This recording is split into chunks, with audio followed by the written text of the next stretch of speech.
గౌరవనీయులు రాష్ట్ర ముఖ్యమంత్రి కేసీఆర్ గారు, తెలంగాణ రాష్ట్ర సమితి అధ్యక్షులు, దేశ చరిత్రలో 29 రాష్ట్రాల్లో ఎక్కడ లేని విధంగా ఏ ప్రాంతీయ పార్టీలు, జాతీయ పార్టీలు ఈ దేశంలో ఎవరు నిర్వర్తించని విధంగా కనివిని ఎరగని రీతిలో 480 ఎకరాల్లో దాదాపుగా 25 లక్షల మందితో సభ పెడితే కాంగ్రెస్ నాయకులకు కళ్ళు చెదిరి ఏం మాట్లాడాలి అర్థం కాక, మరి రానున్న 10 సంవత్సరాలు ఇంకా మాకు పవర్ రాదు, మేము గెలవలేము, ఇది ఒక మామూలు సభ కాదు, ఈ దేశ చరిత్రలోనే సువర్ణ అక్షరాలతో లిఖించుకోబడ్డ సభ, ఇట్లాంటి సభ ఎవరికి పాసిబుల్ కాదు, సాధ్యం కాదని చెప్పి గ్రహించి ఉత్తమ్ కుమార్ రెడ్డి గారు అంటూ ఉన్నారు, ఇది అట్టర్ ఫ్లాప్ షో అంటున్నారు.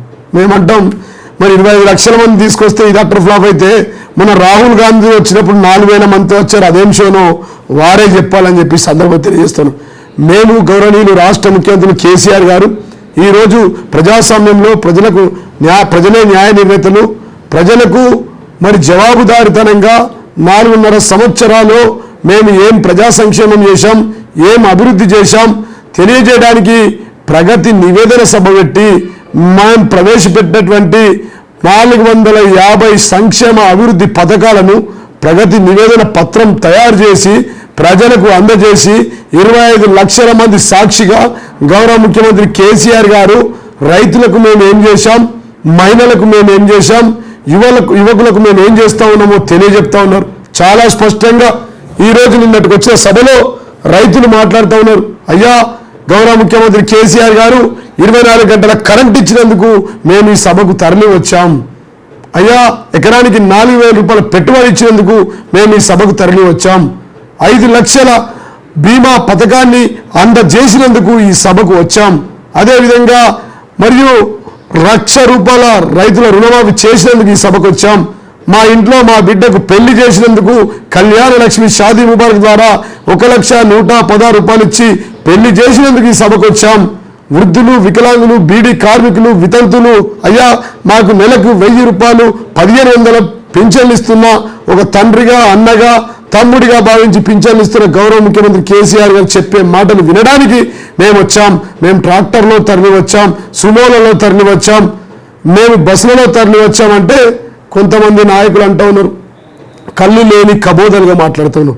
25 లక్షల మంది సాక్షిగా గౌరవ ముఖ్యమంత్రి కేసీఆర్ గారు ప్రగతి నివేదన సభలో ప్రగతి నివేదన తెలియజేస్తూ ఉంటే, నివేదిక ఇస్తూ ఉంటే, మరి ఆవేదనతో ఆందోళన చెందుతున్నటువంటి కాంగ్రెస్ నాయకులు వారు ఆవేదన చెందుతూ ఉన్నారు, ఆందోళన చెందుతూ ఉన్నారు. మేము వారిని అడుగుతా ఉన్నాం, మీకు దమ్ము ధైర్యం ఉంటే నేను ఛాలెంజ్ విసురుతా ఉన్నా, ఉత్తమ్ కుమార్ రెడ్డి గారు, రేవంత్ రెడ్డి గారు మీరంతా జాయింట్గా కలిసి నిన్న గౌరవ ముఖ్యమంత్రి కేసీఆర్ గారు పెడితే ఎంతమంది సభకు వచ్చారో అంతమంది ఏదైనా ఒక సభ పెట్టి చూపించండి.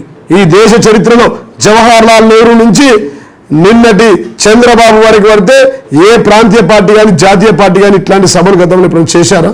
కళ్ళు చెదిరే సభ, జనం ప్రభంజనం, అసలు ఒక సముద్ర ప్రవాహంలాగా వస్తూ ఉంటే వారు మాట్లాడుతూ ఉన్నారు. గౌరవ ముఖ్యమంత్రి కేసీఆర్ గారు ఈ సభలో ఉత్సాహం లేదు, మరి ఉత్సాహం లేకపోతే ప్రజలు ఎందుకు వస్తారండి? ట్రాక్టర్లు వస్తే కేసులు వేస్తాం, మీ బతికే కేసులు వేసుడు. కాంగ్రెస్ పార్టీ అంటే వాళ్ళ జీవితాంతం కేసులు వేయడం తప్ప ఇంకేం పని ఉంది వాళ్ళకి?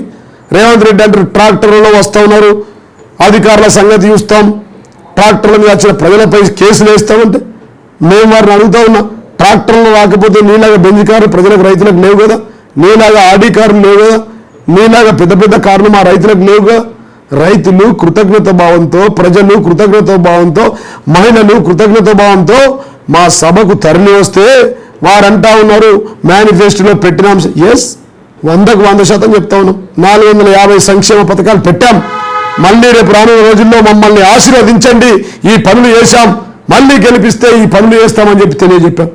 మీరు మీ యొక్క ఆవేదన సభ పెట్టుకొని కాంగ్రెస్ వాళ్ళు ఆవేదన సభలో ఆందోళనకరమైన మీ ఆందోళన వ్యక్తం చేయండి, మేము ఏం చేశామో చెప్పండి, మేము ఏం చేయలేదో చెప్పండి, అప్పుడు ప్రజలు తీర్పిస్తారు. ప్రజాస్వామ్యంలో యుద్ధం కోదాం, ప్రజాస్వామ్యంలో కబడ్డీ ఆడదాం, ఆ యుద్ధంలో మీరు గెలుస్తారో మేము గెలుస్తారో చూద్దాం. మేము సభ పెట్టుకుంటే మాకు ప్రజలు వస్తే మీకెందుకు ఆందోళన? సభలు పెడితే ఆందోళన పడుతూ ఉన్నారు. మేము అడుగుతా ఉన్నాం, కాంగ్రెస్ పుట్టినప్పటి నుంచి ఇప్పటిదాకా కొన్ని 100,000 సభలు పెట్టింది, ఇందిరాగాంధీ నుంచి రాహుల్ గాంధీ నుంచి రాజీవ్ గాంధీ దాకా లక్షల మందితో కొన్ని సభలు పెట్టారు. ఎప్పుడైనా ఇంత పెద్ద సభ పెట్టగలిగారా? ఇంత పెద్ద సభ మీ పెట్టిన సభలకు లెక్కలు చూపించారా? నిన్నగాక మొన్న రాహుల్ గాంధీ వచ్చినప్పుడు 5,000 మంది వస్తే ఆ 5,000 మంది స్వచ్ఛందంగా వచ్చారా? అదేవిధంగా వారికి డీజిల్ పోయించలేదా? మీరు పెట్రోల్ పోయించలేదా? మీకు అవసరం. మేము ప్రజలకు పనులు చేసినాం కాబట్టి మా టీఆర్ఎస్ పార్టీ సభ్యులే 46 లక్షల మంది ఉన్నారు మెంబర్షిప్. 46 లక్షల్లో నిన్న వచ్చింది సగం మందే, 25 లక్షల మందే వచ్చారు. దానికే అంత ఆగమైపోతే మా టీఆర్ఎస్ మెంబర్షిప్ అభ్యర్థిత్వం ఉన్న వాళ్ళందరూ వస్తే మరి మీరు ఎక్కడ పోవాలి? పవర్ పోయి పరేషాన్ అయిపోయి ఆగమైపోయి ఏం చేయాలనో అర్థం కాక ఏం చెప్పాలనో తోచక ఆవేదనతో ఆందోళన చెందుతూ పెద్ద పెద్ద మాటలు మాట్లాడుతున్నారు. ఒక ఆయన అంటాడు, నేను మిమ్మల్ని దించేంత వరకు గడ్డం పెంచుకుంటా అంటాడు. మేము ఉత్తమ్ కుమార్ రెడ్డి గారికి చెప్తా ఉన్నాం, మీరు గడ్డం పెంచుకున్నా, జానారెడ్డి జైపాల్ రెడ్డి జైత్యాత్రలు చేసినా, రేవంత్ రెడ్డి జైలు యాత్ర చేసినా, రాహుల్ గాంధీ మోకాళ్ళ యాత్ర చేసినా మాకు ఒరిగేదేం లేదు, మీకు కొత్తగా వచ్చేదేం లేదు. రానున్న 30 సంవత్సరాల్లో గౌరవనీయులు రాష్ట్ర ముఖ్యమంత్రి కేసీఆర్ గారు ఈ రాష్ట్రానికి ముఖ్యమంత్రి ఉంటారు. ఈ దేశ రైతులు బాగుపడాలంటే, మహిళలు బాగుపడాలంటే, ప్రజలు బాగుపడాలంటే, యువకులు బాగుపడాలంటే, ఉద్యోగస్తులు బాగుపడాలంటే గౌరవ ముఖ్యమంత్రి కేసీఆర్ గారు ఈ దేశానికి ప్రధాని కావాల్సిందే. ఖచ్చితంగా రానున్న రోజుల్లో ఈ దేశానికి ప్రధాని కూడా అవుతారు. ఖచ్చితంగా మళ్ళీ 2019లో ముందొస్తే 100 సీట్లు, వెనుకొస్తే 107 సీట్లు గెలుస్తాం. పక్కా గెలుస్తాం, బాధాప్తా గెలుస్తాం. ఒకవేళ ముందస్తు పోతే ఎందుకు ముందస్తు పోతున్నామో చెప్పిపోతాం. సాధారణ ఎన్నికలు వస్తే సాధారణ ఎన్నికల్లో మళ్ళీ 100 సీట్లు గెలుస్తాం. ఇది ఆల్ టైమ్ రికార్డ్. ఈ రాష్ట్రంలో ఒకే ఒక హీరో, ఒకే ఒక ప్రొడ్యూసర్, ఒకే ఒక కథ స్క్రీన్ ప్లే నిర్వహించే తెలంగాణ సినిమాలో ఒకే ఒక ముఖ్యమంత్రి కేసీఆర్ గారు. కాబట్టి మీరు ఎక్కడ కూడా ఆందోళన చెందవలసిన అవసరం లేదు, ఆగమైపోవాల్సిన అవసరం లేదు. పక్కా రానున్నది గెలిచేది మేమే. మళ్ళీ గెలుస్తాం. నవంబర్ 2వ తారీఖు తర్వాత గౌరవ ముఖ్యమంత్రి కేసీఆర్ గారు రైతులకు మళ్ళీ పెట్టుబడి ఎకరానికి 4,000 ఇచ్చిన తర్వాత, ఈ సభ జరిగిపోయిన తర్వాత, ఆల్రెడీ నిన్నే జరిగిపోయింది కాబట్టి కాంగ్రెస్ గాంధీ భవన్కు, దానితో పాటు టీడీపీ ఆఫీస్కు, బీజేపీ ఆఫీస్కు టూలెట్ బోర్డులే దిక్కు అని చెప్పి ఈ సందర్భంగా తెలియజేస్తున్నాం. ఇక ముందైనా తమ హోదా గుర్తుంచుకొని మాట్లాడాల్సిందే ఉత్తమ్ కుమార్ రెడ్డి గారికి చెప్తా ఉన్నా. 300 కోట్ల రూపాయలు ఖర్చు అయినాయని చెప్పి వాళ్ళు మాట్లాడుతున్నారు. నేను అడుగుతా ఉన్నా ఉత్తమ్ కుమార్ రెడ్డి గారి, 300 కోట్ల రూపాయలు మాకు ఒక్క మీటింగ్ ఖర్చు అయితే ఈ దేశంలో 70 సంవత్సరాల్లో 42 సంవత్సరాల్లో కొన్ని వందల వేల మీటింగ్లు చేశావే, ఆ మీటింగ్లకు డబ్బులు ఖర్చులకు ఎట్లా వచ్చినాయి? మీ రాహుల్ గాంధీ బిజినెస్ చేస్తూ ఉన్నాడా? మీ సోనియా గాంధీ గారు బిజినెస్ చేశారా? ఉత్తమ్ కుమార్ రెడ్డి గారు మీరేమైనా బిజినెస్లు ఉన్నాయా? అదేవిధంగా రేవంత్ రెడ్డికి ఏమైనా బిజినెస్లు ఉన్నాయా? తెలియచెప్పాలా, ప్రజలకు లెక్క చెప్పాలా.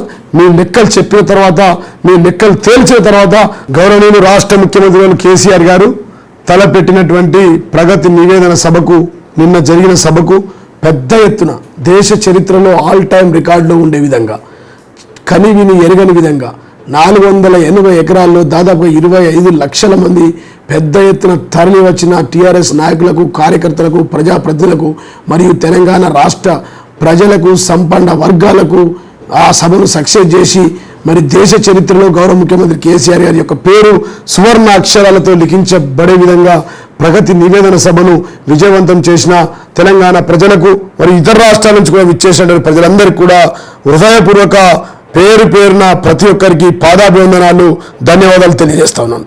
జై తెలంగాణ. కేసీఆర్ గారి నాయకత్వం వర్ధిల్లాలి. హలో, మిమ్మల్నే యోయో టీవీ యాప్ డౌన్లోడ్ చేసుకున్నారా? ఇంకా లేదా? మీ యాప్ స్టోర్కి వెళ్ళి వెంటనే డౌన్లోడ్ చేసుకోండి.